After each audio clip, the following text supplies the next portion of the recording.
After what seems like a complete eternity, La Liga finally returns from the international break. However, Real Madrid has lost a potential starter in the process. Let's get started with a pregame analysis.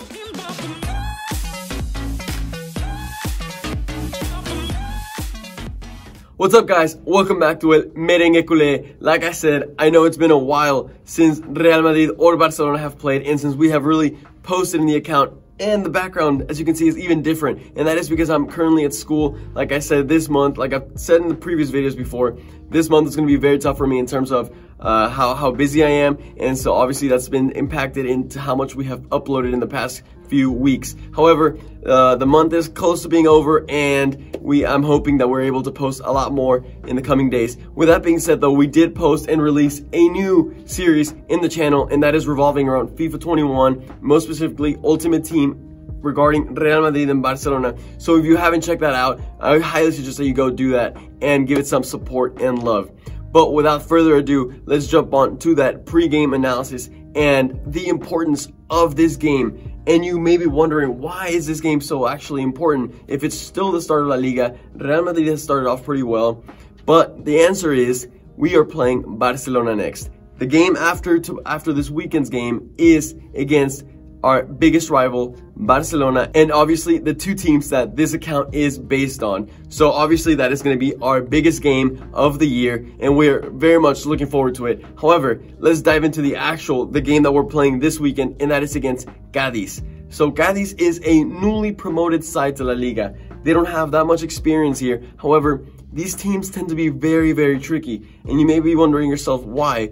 And the answer to that is that a lot of teams take these newly promoted teams to La Liga not as seriously, right? They say, oh, well, they were just in the second division.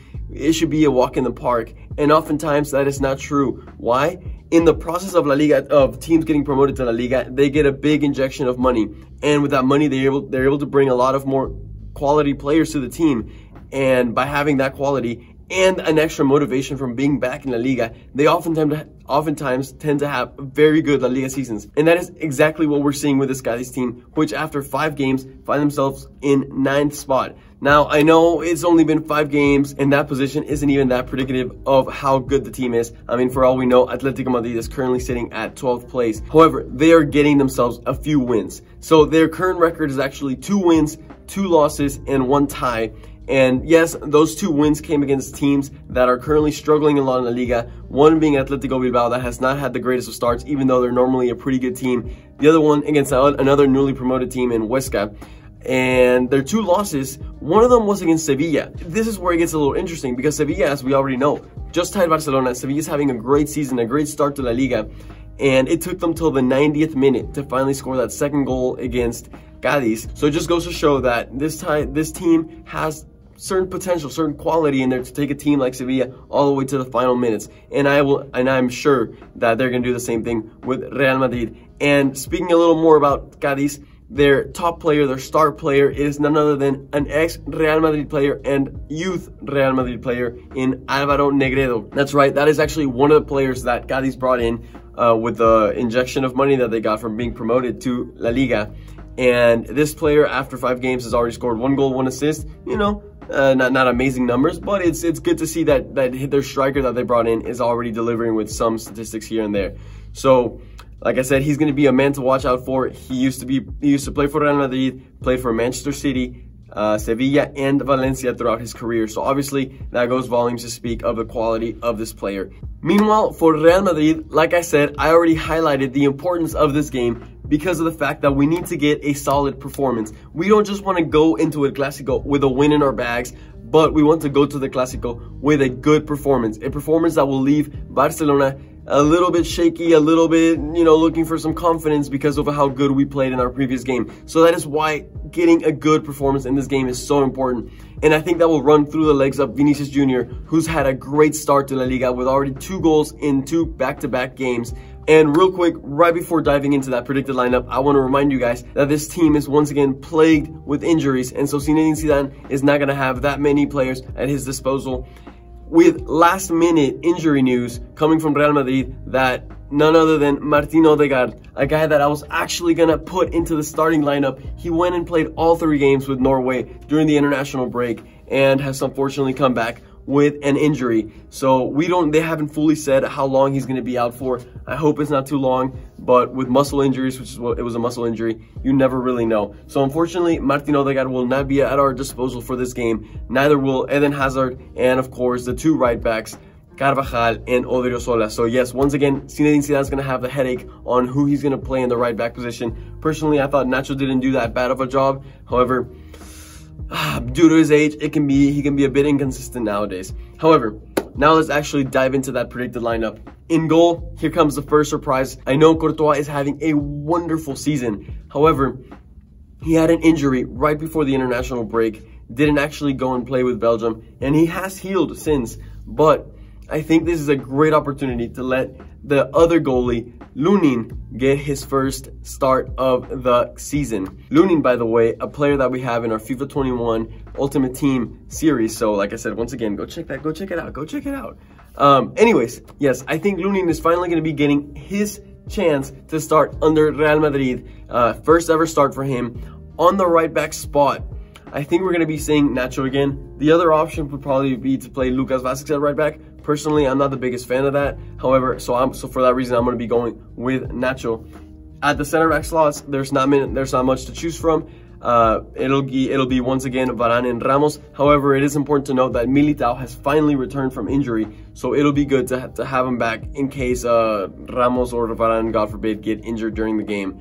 So anyways, those are going to be the two center backs. On the left back spot, this time I'm going to be opting for Marcelo. Mendy went out and played with France for a few games, so while Marcelo stayed at Madrid practicing. So I think this is a good opportunity for him to get some more minutes. Marcelo has only played one game this season, whereas Mendy has played 3. So to, I guess, balance out the minutes a little more, it'll be a good option to give Marcelo a chance. And it'll also be interesting to see if his creativity and attack can help us out, due to the fact that, yes, we have been lacking a bit of creativity in goals up top. So Marcelo in that left back spot. In the middle, we're going to be going once again with a 4-3-3 formation. So 3 midfielders. And I think Casemiro is actually going to get rested this game because of the fact that, once again, he played a lot of minutes with Brazil over the international break. And so we've already seen that one time this season in the first game ever in which Casemiro was actually benched and he was replaced by Federico Valverde. So I'm going for him, especially because he's the only player that can really play at Casemiro's position, but also the fact that he's a young player and he still has the physical ability to, I guess, undergo a lot of minutes under his belt. So yes, Federico Valverde will be our center defensive mid. Alongside him will be Toni Kroos, who returns from injury. Yes, he did play a couple, both games actually with Germany over the international break, and actually looked pretty fit. He got his 100th game for Germany, so congrats to him. And he will hopefully be playing with us yet again this weekend. Alongside Toni Kroos, I'm going to be going for Isco. And I know Isco is not one of my top favorites, but due to the fact that Modric is, already getting older, 35 years old, I believe now, and he played with Croatia both games, I think it's smarter if Zinedine Zidane actually puts him on the bench for now. He can bring him in later on. And then my ideal player that I was going to start in that position was Martin Odegaard, but unfortunately, like I said, he did go and get hurt and was revealed today that he was injured. So he will not be starting, obviously. So that basically leaves us with Isco as the only option. And then meanwhile, up top, like I already alluded to before we started predicting the lineups, Vinicius Jr., I want to see him on the left. I want to see his progression continue. This is the perfect chance for him to get more minutes under his belt. There's no Hazard. He is currently on a roll. So, guys, if he can get that third goal, that would be amazing for his confidence and for his growth. So I really, really want to see Vinicius start this game. And obviously, like I said, bag a goal. On the right-hand spot, I'm going to be putting, once again, Marco Asensio. I think he's actually having a pretty decent start to the season. Last game, he showed a flair every now and then. A few good passes here and there, so I want to see him score a goal, actually.